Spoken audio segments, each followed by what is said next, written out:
ಈಗ ಏನು ಅಮೆಂಡ್ಮೆಂಟ್ ಮಾಡಿದೆ, ಯಾವುದೇ ಅನ್ಯ ಧರ್ಮಿಗಳಿಗೆ ಸೇರಿಸ್ಕೋಬೇಕು ಅಂತ ಇಲ್ಲ, ಅನ್ಯ ಮಸೀದಿಗಳಿಗೆ ಚರ್ಚ್ಗಳಿಗೆ ಯಾವುದೇ ₹1 ಇದುವರೆಗೂ ಹೋಗ್ತಾ ಇಲ್ಲ. ನೀವು ಯಾವುದೇ ಒಂದು ಸಾಕ್ಷಿ ಕೊಡಲಿ, ಯಾರು ಒಂದು ಸಾಕ್ಷಿ ಕೊಡಲಿ, ಮಸೀದಿಗಳು ಹೋಗ್ತಾರೆ, ಇದು ಹೋಗ್ತದೆ. ನಾವು ಅರ್ಚಕರು 34,000 ದೇವಸ್ಥಾನಗಳು ಬೇಕಾದ್ರೆ ಬೀಗ ಅವ್ರ ಕೈ ಕೊಟ್ಬಿಡ್ತೀವಿ. ಯಾವುದೇ ಮಸೀದಿಗಳು ಚರ್ಚ್ಗೂ ನೀವು ಸರ್ಕಾರದಿಂದ ₹1 ಹೋಗ್ತಾ ಇಲ್ಲ.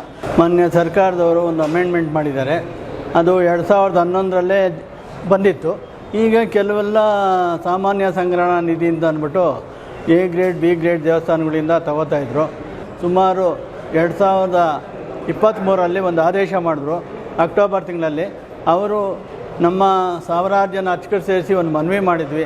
ಆ ಮನವಿ ಮೇರೆಗೆ ಒಂದೇ ದಿನದಲ್ಲಿ ಮುದ್ರಾ ಇತಿಹಾಸದಲ್ಲಿ 1947ರಲ್ಲಿ ಸ್ವಾತಂತ್ರ್ಯ ಬಂದಾಗಿಂದ ಇದುವರೆಗೂ ಯಾವುದೇ ಮುದ್ರಾ ಮಿನಿಸ್ಟ್ರು ಮಾಡಿರಲಿಲ್ಲ.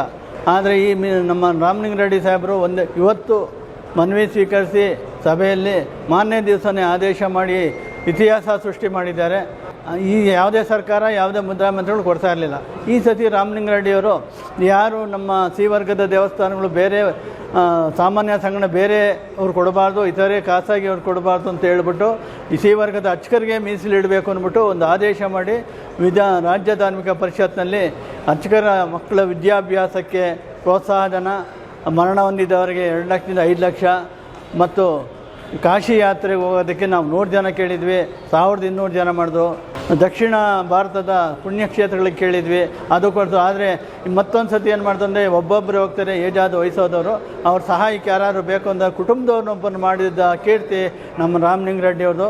ಏನು ಮಾಡಿದ್ದಾರೆ, 10 ಲಕ್ಷದಿಂದ 1 ಕೋಟಿವರೆಗೂ 5%, ಮತ್ತು 1 ಕೋಟಿ ಮೇಲಿದ್ದರೆ 10% ಸಾಮಾನ್ಯ ಸಂಗಣ ಮಾಡ್ತಾ ಇರೋದು ದುಡ್ಡು ಅರ್ಚಕರ ಆರೋಗ್ಯಕ್ಕೆ, ಅರ್ಚಕರ ಮಕ್ಕಳ ಪ್ರೋತ್ಸಾಹಧನಕ್ಕೆ, ಅರ್ಚಕರ ಪ್ರವಾಸಗಳಿಗೆ ಮತ್ತು ಮರಣ ಹೊಂದಿದ್ದಲ್ಲಿ ನೀಡೋದಕ್ಕೆ ಮಾಡಿದ್ದಾರೆ.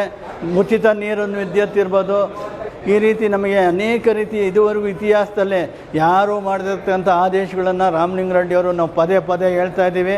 ರಾಮಲಿಂಗಾರೆಡ್ಡಿಯವರು ಮಾಡಿದಂಥ ಆದೇಶಗಳು ಮತ್ತು ಅರ್ಚಕರ ಅನುಕೂಲಗಳು ಯಾವುದೇ ಮಂತ್ರಿಗಳು ಇದುವರೆಗೂ ಮಾಡಿಲ್ಲ, ಮುಂದೆ ಮಾಡ್ತಾರೋ ಇಲ್ವೋ ಗೊತ್ತಿಲ್ಲ. ಈಗೇನು ಅಮೆಂಡ್ಮೆಂಟ್ ಮಾಡಿದೆ, ಯಾವುದೇ ಅನ್ಯ ಧರ್ಮಿಗಳಿಗೆ ಸೇರಿಸ್ಕೋಬೇಕು ಅಂತ ಇಲ್ಲ, ಅನ್ಯ ಮಸೀದಿಗಳಿಗೆ ಚರ್ಚ್ಗಳಿಗೆ ಯಾವುದೇ ₹1 ಇದುವರೆಗೂ ಹೋಗ್ತಾ ಇಲ್ಲ. ನೀವು ಯಾವುದೇ ಒಂದು ಸಾಕ್ಷಿ ಕೊಡಲಿ, ಯಾರು ಒಂದು ಸಾಕ್ಷಿ ಕೊಡಲಿ, ಮಸೀದಿಗಳು ಹೋಗ್ತಾರೆ, ಇದು ಹೋಗ್ತದೆ. ನಾವು ಅರ್ಚಕರು 34,000 ದೇವಸ್ಥಾನಗಳು ಬೇಕಾದ್ರೆ ಬೀಗ ಅವ್ರ ಕೈ ಕೊಟ್ಬಿಡ್ತೀವಿ. ಯಾವುದೇ ಮಸೀದಿಗಳು ಚರ್ಚ್ಗೂ ನೀವು ಸರ್ಕಾರದಿಂದ ₹1 ಹೋಗ್ತಾ ಇಲ್ಲ. ಬಂದಿದ್ದು ಸಾಮಾನ್ಯ ಸಂಗಣ ನಿಧಿ ಬರ್ತದೆ, ಆಯುಕ್ತರ ಕಚೇರಿಯಲ್ಲಿ ವಿವಿಧ ಉದ್ದೇಶಗಳಿಗೆ ಉಪಯೋಗಿಸ್ಕೊತಾ ಇದ್ದಾರೆ. ಇದುವರೆಗೂ ಬೇರೆ ಬೇರೆ ಉದ್ದೇಶಗಳು ದುರುಪಯೋಗ ಮಾಡ್ಕೋತಾ ಇದ್ದರು. ಆದರೆ ರಾಮಲಿಂಗಾರೆಡ್ಡಿಯವರು ಬಂದ ಮೇಲೆ ಸಾಮಾನ್ಯ ಸಂಗ್ರಹಣ ನಿಧಿ ಸಿ ವರ್ಗದ ಅರ್ಚಕರಿಗೆ ಸೇರಬೇಕು ಅಂದ್ಬಿಟ್ಟು ಕಮಿಷನರು, ಸೆಕ್ರೆಟರಿ ಅವರೆಲ್ಲ ಅವರು ಸಹ ರೇಗಿದ್ದಾರೆ. ಇದನ್ನು ಸಿ ವರ್ಗಕ್ಕೆ ಕೊಡಬೇಕು, ಬೇರೆ ಯಾವುದೇ ಇದಕ್ಕೆ ಕೊಡಬಾರ್ದು, ಅಭಿವೃದ್ಧಿ ಕೊಡಬಾರ್ದು, ನಮ್ಮ ಸಿ ವರ್ಗಕ್ಕೆ. ಇದುವರೆಗೂ ಅನೇಕ ಮಂತ್ರಿಗಳು ಬಂದರು, ಎಷ್ಟೋ ಜನ 2011ರಿಂದ VS ಆಚಾರ್ಯರು ಬಂದರು. ಅಮೆಂಡ್ಮೆಂಟ್ ಅವರೇ ಮಾಡಿದ್ದು 5% VS ಆಚಾರ್ಯ ಅವರ ಕಾಲದಲ್ಲೇ. ಅವರು ಸಹ ಈ ಸಾಮಾನ್ಯ ಸಂಗಣದಿಂದ ಉಡುಪಿ ಕ್ಷೇತ್ರಗಳಿಗೆ ಕೊಟ್ಟರು. ಮತ್ತು ಕೋಟ ಶ್ರೀನಿವಾಸ ಪೂಜಾರಿಯವರು ಬಂದರು. ಆ ದೇವಸ್ಥಾನಗಳು ನಮ್ಮ ಸಾಮಾನ್ಯ ಸಂಗಣ ಬೇರೆ ಜಿಲ್ಲೆಗಳು ಕೊಡದೆ ಅವ್ರ ಜಿಲ್ಲೆಗಳಿಗೆ ಕೊಟ್ಕೊಂಡ್ರು. ಜಯಚಂದ್ರ ಅವ್ರು ಬಂದರು, ತುಮಕೂರು ಜಿಲ್ಲೆಗೆ ಕೊಟ್ಟರು. ರುದ್ರಪ್ಪ ಲಮಾಣಿ ಅವ್ರು ಬಂದರು, ಹಾವೇರಿ ಜಿಲ್ಲೆ ಕೊಟ್ಟರು. ಬೇರೆ ಯಾವ ಜಿಲ್ಲೆಗಳು ಕೊಡ್ತಾ ಇರಲಿಲ್ಲ. ಆದರೆ ರಾಮಲಿಂಗಾರೆಡ್ಡಿ ಅವ್ರು ಬಂದಮೇಲೆ ಎಲ್ಲ ರಾಜ್ಯದ ಎಲ್ಲ ಜಿಲ್ಲೆಗಳಿಗೂ ಸಮಾನವಾಗಿ ಮಾಡಿದ ಅರ್ಚಕರನ್ನ ಸಮಾನವಾಗಿ ಕಾಣ್ತಾ ಇದ್ದಾರೆ. ಮತ್ತು ದಂಪತಿಗಳನ್ನ ಕಾಶಿ ಯಾತ್ರೆ, ರಾಮೇಶ್ವರ ಯಾತ್ರೆ ಕಳಿಸಿ ಒಳ್ಳೇದು ಮಾಡ್ತಾಯಿದ್ದಾರೆ.